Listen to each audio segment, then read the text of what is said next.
বার্তা আদান প্রদানের অ্যাপ সিগন্যালে সামরিক পরিকল্পনা সংক্রান্ত গ্রুপ চ্যাটে এক সাংবাদিককে যুক্ত করা নিয়ে তোলপাড় মার্কিন রাজনীতি। স্থানীয় সময় মঙ্গলবার কংগ্রেসের উচ্চকক্ষ সিনেটে এ নিয়ে শুরু হয় শুনানি। জেরার মুখে পড়েন ৩ শীর্ষ গোয়েন্দা কর্মকর্তা। এ সময় উপস্থিত ছিলেন জাতীয় গোয়েন্দা পরিচালক তুলসি গ্যাবার্ড, কেন্দ্রীয় গোয়েন্দা সংস্থা CIA এর পরিচালক জন র্যাটক্লিফ ও কেন্দ্রীয় তদন্ত সংস্থা FBI এর পরিচালক ক্যাশ প্যাটেল।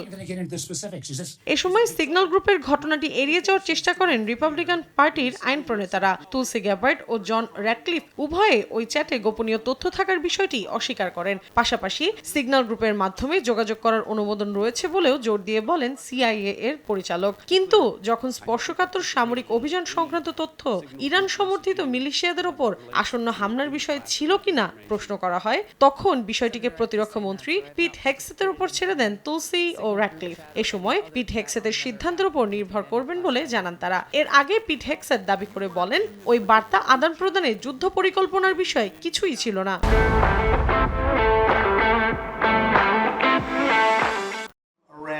তথ্য ফাঁসের দায় স্বীকার করেছেন জাতীয় নিরাপত্তা উপদেষ্টা মাইক ওয়ালস। এ বিষয়ে ইলন মাস্ককে তদন্তের দায়িত্ব দিয়েছেন তিনি। যদিও উত্তপ্ত এ বিষয়টিকে হালকাভাবেই দেখছেন মার্কিন প্রেসিডেন্ট ডোনাল্ড ট্রাম্প। হোয়াইট হাউসের এক সংবাদ সম্মেলনে তিনি দাবি করেন, ওই গ্রুপ চ্যাটে গোপনীয় কিছু ছিল না। তবে ভবিষ্যতে জাতীয় নিরাপত্তা কর্মকর্তারা সম্ভবত এটি আর ব্যবহার করবেন না বলেও জানান ট্রাম্প।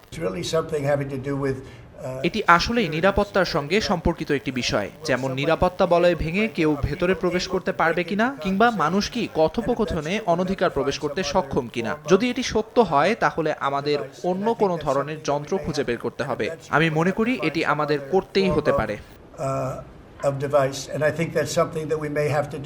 এর আগে হাউথিদের বিরুদ্ধে যুক্তরাষ্ট্রের হামলার গোপন তথ্য ভুল করে সাংবাদিকের কাছে ফাঁস হয়ে যায়। বিষয়টি আটলান্টিক ম্যাগাজিনের এক প্রতিবেদনে উঠে আসার পর নড়েচড়ে বসে ট্রাম্প প্রশাসন। একে নিরাপত্তার লঙ্ঘন বলে মনে করেন বিশ্লেষকরা। মৌসুমী সাথী, সময় সংবাদ।